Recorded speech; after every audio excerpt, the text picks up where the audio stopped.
آپ مجھے بتاؤ، جو لوگ ڈھول تاش بجاتے بھی ہیں محرم کے علاوہ دنوں میں، وہ کب بجاتے ہیں؟ شادیوں میں، بچے پیدا ہوتے ہیں تب۔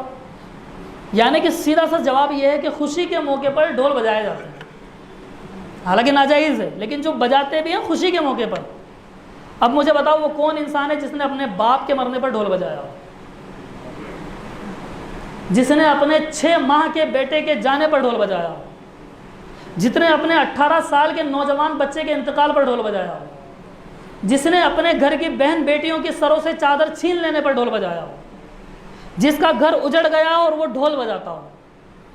اتنے سارے لوگ موجود ہو، ایک بتا دو کہ ہاں میرے باپ کے مرنے پر میں نے ڈھول بجایا تھا۔ اگر ایسا کر سکتے ہو تو محرم پہ ڈھول بجاؤ، ہم نہیں روکیں گے، لیکن شرط یہ ہے کہ اپنے باپ کے مرنے پر بھی ڈھول بجانا پڑے گا، اپنی اولاد کے مرنے پر بھی ڈھول بجانا پڑے گا، اپنے 6 ماہ کے اور چھوٹے چھوٹے بچوں کے دنیا سے جانے پر بھی ڈھول بجانا پڑے گا۔ اگر بجا سکتے ہو تو پھر محرم پہ ڈھول بجاؤ۔ آپ اپنے آپ کو حسینی کہتے ہو، امام حسین کے جانے کا آپ کو تکلیف ہے، غم ہے یا خوشی ہے؟ آپ خود اس بات کو مانتے ہو کہ خوشی کے موقع پر ڈھول بجایا جاتا ہے، اور پھر امام حسین کے دنیا سے جانے پر اور ان کے شہید ہو جانے پر آپ ڈھول بجا رہے ہو؟ یہ کیسی محبت ہے آپ کی امام حسین سے؟ شاید آپ بھول گئے تاریخ کا وہ پنہ۔ میرے آقا امام حسین رضی اللہ تعالیٰ عنہ جب اس دنیا سے رخصت ہوئے، جب ظالموں نے آپ کے سر کو تن سے جدا کر دیا اور ظلم کی انتہا اتنی تھی کہ حضرت امام علی مقام اور ان کے ساتھیوں کے جسموں سے کپڑے تک چھین لیے گئے تھے، ان ظالموں نے کپڑے بھی نہیں چھوڑے۔ رب ذوالجلال کی غیرت کو یہ بات گوارا نہ ہوئی، اس نے فرمایا، اپنے فرشتے کو حکم دیا کہ میں اپنے محبوب کے نواسے کو اور ان کے جانثاروں کو اس طرح بغیر کپڑوں کے نہیں دیکھ سکتا۔ فرشتے کو حکم دیا، ہوا کے فرشتے کو، کہ ہوا چلاؤ۔ اس نے تیز ہوا چلائی، ریت اڑ کر چادر بن کے ان کے جسموں کو ڈھانپا۔ یہ امام حسین کی شان ہے۔ مورخین لکھتے ہیں کہ جب امام حسین اس دنیا سے رخصت ہوئے تو سورج نے اپنا چہرہ چھپا لیا، اتنی تاریکی چھا گئی دن کے اجالے کے اندر کہ آسمان کے ستارے نظر آنے لگے،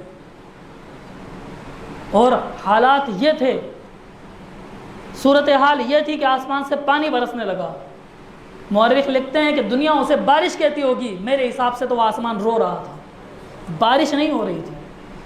اور ایک مورخ نے تو یہاں تک لکھا ہے کہ وہ بارش جو ہوئی تھی وہ پانی کی نہیں تھی، بلکہ وہ سرخ پانی کی تھی، اور عالم یہ تھا کہ جس کے کپڑوں پر وہ پانی گرا ہے اس کے کپڑے پھٹ تو گئے، لیکن وہ داغ کبھی کپڑوں سے جدا نہ ہو سکے۔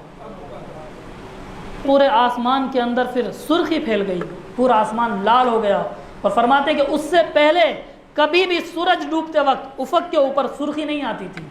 جس دن امام حسین اس دنیا سے رخصت ہوئے اس کے بعد سے لے کر آج تک جب بھی سورج ڈوبتا ہے آپ آسمان کے ایک کنارے پر سرخی دیکھو گے۔